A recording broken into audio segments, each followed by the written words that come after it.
মাদ্রাসায় হামলার ঘটনায় সেনাবাহিনী ও পুলিশ অভিযানে চানমিয়া সহ ৩ জন আটক। বুলবুল আহমেদ, নবীগঞ্জ। হবিগঞ্জ প্রতিনিধি। বৃষ্টির পানি নিষ্কাশনের বিষয়াদি নিয়ে জামিয়াতুল ফালাহ শেরপুর মাদ্রাসা কর্তৃপক্ষের সঙ্গে চানমিয়া গমদের বাকবিতণ্ডের এক পর্যায়ে চানমিয়া গমরা অস্ত্র-শস্ত্র দিয়ে মাদ্রাসায় হামলার চেষ্টা করে। খবর পেয়ে বাংলাদেশ সেনাবাহিনী ও পুলিশের যৌথ অভিযানে মৌলভীবাজার সদর উপজেলার শেরপুরে থেকে অস্ত্রসহ ৩ জনকে আটক করা হয়েছে। গতকাল বৃহস্পতিবার ২৪শে এপ্রিল দুপুর আনুমানিক ১টার দিকে তাদেরকে আটক করা হয়।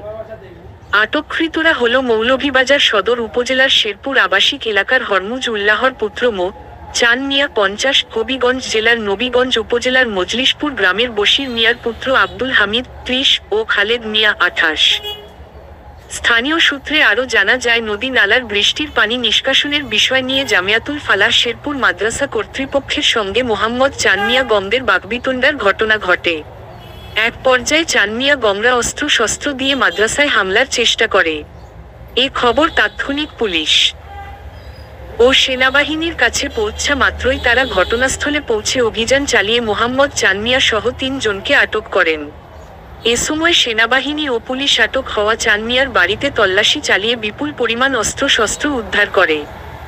এ ব্যাপারে জামিয়াতুল ফালাহ শেরপুর মাদ্রাসার মুহতামিম মাওলানা উজিরুল ইসলাম মাসুদ বলেন, মাদ্রাসার পাশে একটা পানি নিষ্কাশনের নালা রয়েছে। ওই নালা দিয়ে বৃষ্টির পানি যাওয়ার পথ জোরপূর্বক বন্ধ করে রেখেছে চানমিয়া গমরা। এতে পানি নিষ্কাশনের নালা সচল করতে তাদেরকে বারবার বলার কারণে তারা আমাদেরকে একাধিকবার হুমকি ধামকি দিয়ে আসছিল। এ বিষয়ে এলাকার গণ্যমান্য ব্যক্তিবর্গ মিলে গতকাল ১১টার দিকে একটা সালিশে বসার কথা ছিল। এতে সবাইকে দাওয়াত করেছিলাম আসার জন্য, তবে গণ্যমান্য ব্যক্তিবর্গ ও মুরব্বীরা আসার আগেই চানমিয়া গমরা অস্ত্রশস্ত্র নিয়ে এসে মাদ্রাসা শিক্ষক শিক্ষার্থীদের উপরে আক্রমণ চালায়। এতে তাৎক্ষণিক মাদ্রাসার ২ জন শিক্ষককে স্থানীয়দের সহযোগিতায় আহত অবস্থায় উদ্ধার করে হাসপাতালে প্রেরণ করা হয়েছে।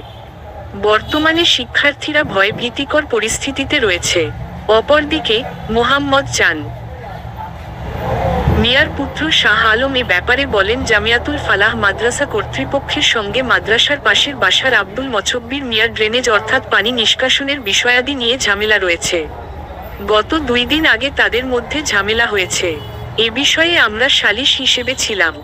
এক পর্যায়ে মুরব্বীরা এসে একটা তারিখ নির্ধারণ করেন এবং মাদ্রাসায় বসার কথাবার্তা হয়। এতে গতকাল সকালে আমার বাবা রাস্তা দিয়ে যাচ্ছিলেন।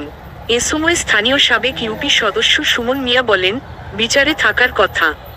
তাৎক্ষণিক মাদ্রাসার হুজুরগণ আমার বাবাকে মারধর করেন।